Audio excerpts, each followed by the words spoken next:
સમગ્ર દેશ અને ખાસ કરીને ગુજરાતમાં મોંઘવારીએ માજા મૂકી છે. સામાન્ય મધ્યમ વર્ગ માટે જીવન જીવવું મુશ્કેલ બની ગયું છે. પેટ્રોલ ડીઝલ તો આસમાને છે જ, પરંતુ હવે જે જીવન જરૂરિયાત ચીજ વસ્તુ છે એની મોંઘવારીની આગ હવે રસોડા સુધી પહોંચી છે.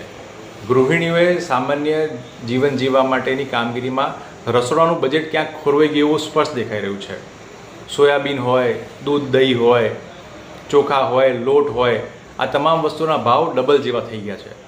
સરકારે મોટી મોટી વાતો કરી હતી કે જીએસટી ઓછો કરશું તો ક્યાંક ફાયદો થશે, પણ જીએસટીની પણ જે ફાયદો ખાલી માત્ર કાગળ પર રહ્યો છે, ધરાતલ પર ક્યાંય દેખાતો નથી. આજે પણ મોંઘવારી એ નાગરિકોના, સામાન્ય અને મધ્યમ વર્ગના નાગરિકોના ખિસ્સામાં લૂંટ કરી રહી છે. સરકાર માત્ર જોઈ રહી છે.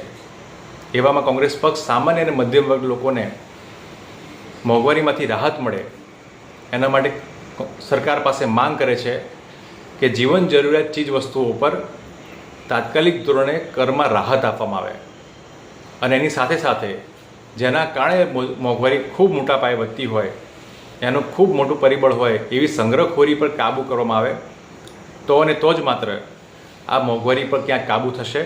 સંગ્રહખોરોને પર કડક કાર્યવાહી કરવામાં આવે જેથી કરીને મોંઘવારીમાં સામાન્ય મધ્યમ વર્ગને રાહત મળી શકે. એના માટે કોંગ્રેસ પક્ષ માંગ કરે છે કે આ કરમાં રાહત આપો અને સંગ્રહખોરો પર કડક પગલાં લેવામાં આવે.